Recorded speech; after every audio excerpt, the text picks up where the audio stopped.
Welcome back to 78621 Live. I'm Stacey Osborne. I'm the Interim Public Information Officer for the City of Elgin, and I'm really happy to be here today with Keith Simpson. He is one of the commissioners for the Bastrop County Emergency Services District Number 3.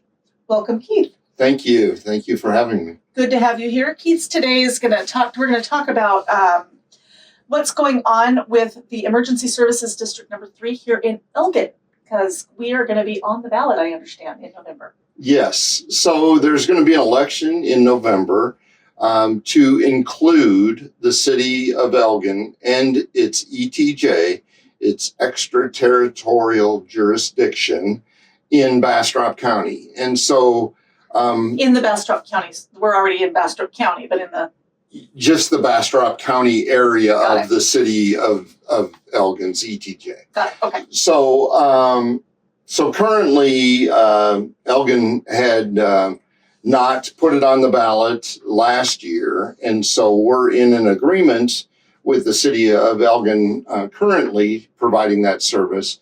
But Elgin has petitioned the district to allow the annexation of the city proper, the city limits of Elgin and its ETJ in Bastrop County. Let's back up just a little bit and talk a little bit about what the Emergency Services District is and the kind of services that you provide. So there are a couple of flavors of ESDs within the state of Texas, and one of those primarily provides fire service. And so their primary focus, and they're usually much smaller areas that they cover. And it's been a number of years now, but the state of Texas provided the ability to have what they call an EMS overlay. And so it's to provide an ambulance service over other jurisdiction ESDs. And so, like I said, last November, there was an election and it passed about 68% within Bastrop County to create the Emergency Service District Number 3. And that provides ambulance service only to all the residents of Bastrop County that are included in that service area. Okay, and the city of Elgin was the only city that didn't participate in that for a variety of reasons. But now we have petitioned the ESD to be included in the district, and so that's going to be on the vote in November. Correct. Now Elgin is unusual, and that was part of the reason why we weren't on the ballot this last time, because part of Elgin is in Travis County and part of us are in Bastrop County. Many of you know that. Many of you may not be aware that we're kind of split a little bit.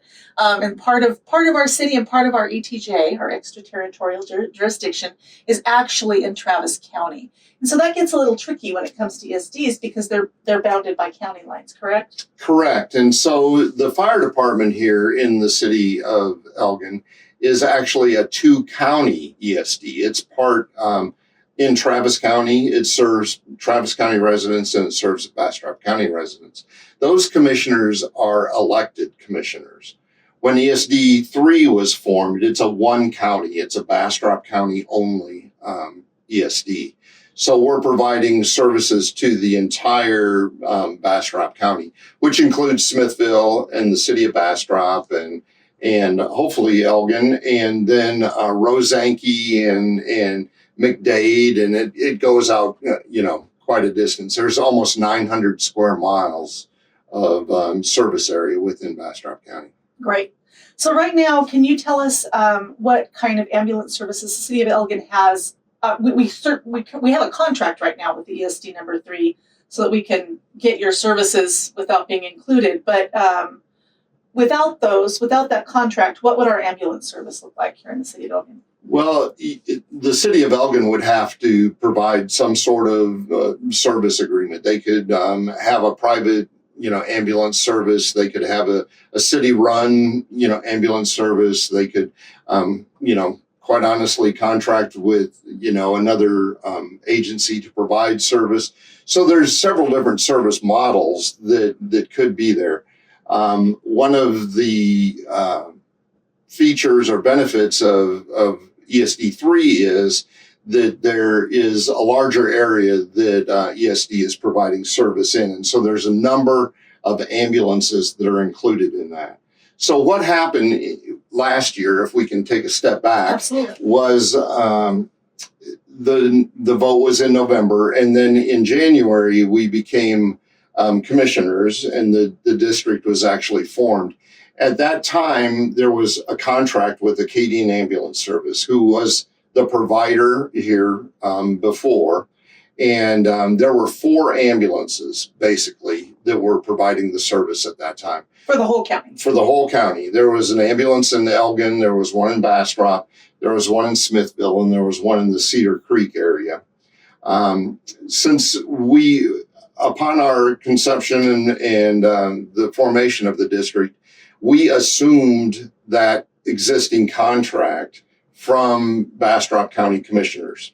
And so we took over that contract, and that contract expired June 1st. And at that time, we renegotiated a contract with Acadian Ambulance, because it takes a period of time to set up an ambulance service.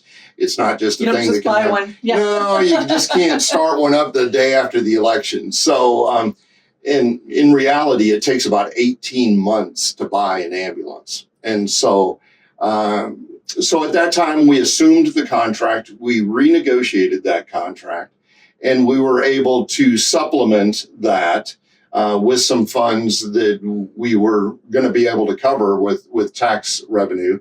But we went from 4 ambulances to 5 24-hour full-time ambulances.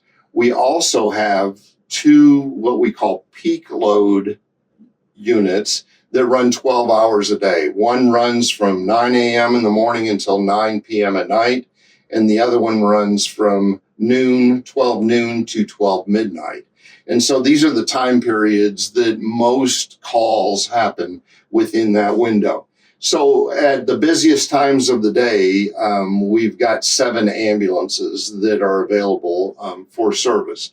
There's also a clinical supervisor that's been a part of the enhancements with this new contract. And that clinical supervisor is an advanced practice paramedic, and they carry blood and everything on their unit. And so hopefully they can get to an emergency much sooner than an ambulance if they're in the area, and they are dispatched to emergencies as they occur. Obviously, if they're in Smithville, and they may not get to Elgin in the 5 minutes, but and then another feature is that we have contracted a membership program with PHI, the helicopter service here.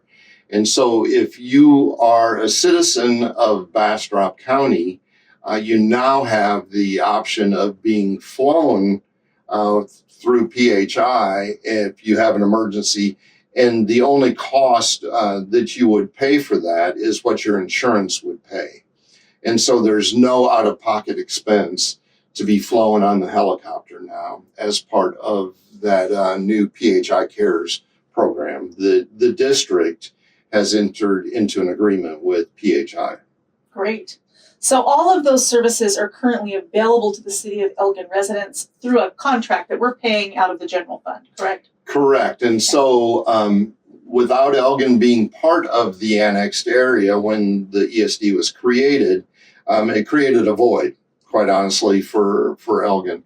And so the district approached the City of Elgin to see if they were interested in becoming part of that. And the government way of doing that is called an interlocal agreement. And so it's basically an agreement from government to government. And so ESD3 is a taxing authority. We are a government entity. And so we entered into a contract, an interlocal agreement with the City of Elgin to provide service in this gap period. And so Elgin, like you had mentioned, has annexed petitioned the district to annex them. And so it will be on the November ballot. And then depending on the outcome of that election, Elgin can determine, how it's going to move forward. Okay. So what has to happen in order for Elgin, for the City of Elgin residents who are in Bastrop County, to be included in this district is that both the residents of Elgin, the residents of Elgin's ETJ, both of whom are in Bastrop County, and also have to vote to be annexed. And then the other members in Bastrop County have to vote to annex Elgin. So the language just basically says Elgin will be a part of ESD number 3. And if you're already a part of it, you're saying, yes, it's okay for them to be in it. So if you're in another city like Smithville, you will have the opportunity to vote on that as well. And if you are a resident of the city of Elgin and you live in Bastrop County, you'll be able to vote whether you want to be annexed. So what happens if they are annexed? So if they are annexed, then they'll just come into the existing district and have the same services they have now. The same services, and if those services are enhanced in the future, they're going to get the benefits of that as well. And so the funding, the way the current ESD is funded, is through tax revenue. I mentioned just a minute ago that we're a taxing entity. And so with the state statute, we have the authority to tax up to 10 cents per $100 valuation of your property. And so we go through the same process of setting a tax rate and creating a budget and doing everything quite similar to what the city of Elgin does, or any municipal government does for that matter. But all the funding that we have to create this system and to pay for services is generated from that tax revenue. So if the city of Elgin did not become part of the district, then the city of Elgin is going to have to decide, how they are going to pay for services as they move forward. And what was the contract? How much have we been paying the district up until now? That's going to be a tough one because I don't have that number. Oh, that's right okay. Off the top That's of okay. my... But it's well over $1 million, correct? Well, currently in this existing agreement, it is not. It's only like $27,000 a month. And that was just in a stopgap period. Okay. If Elgin chooses not to become part of this, it will be over $1 million.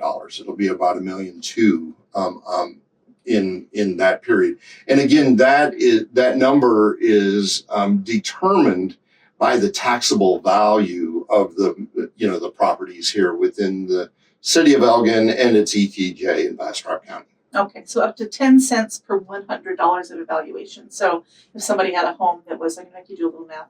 So if somebody had a home that was worth, if their property taxes they were paying were on $100,000, how much would they pay additional? Oh, you're going to make me do math off the top of my head. You can do it. Let's say their house value is $100. There we go. Let's do that. Then they pay 10 cents. They pay 10 cents for the whole year. That's right. And that'll be taxed for the fiscal year beginning. The calendar year beginning January 1st. Correct. So they won't pay it until the end of the year of next year. Yeah. Okay. And the way it's kind of weird how tax, you're actually collecting tax from last year. Right. When you get the money. So we're just getting money now. We've been in existence for a year and had no money. And so we're just getting that money now in, December or January of this year. But it was taxes that were collected from what the value was last year. Right. So if people want to learn more about this, the city did put out a press release. It is on our website. If you go to the city secretary section of the website, you can click on ESD annexation information, and it has all the information about the annexation and the upcoming vote and the repercussions either if we do or do not vote for it. Can you finally, just in the few moments we have, explain what happens with the Travis County residents in the city of Elgin?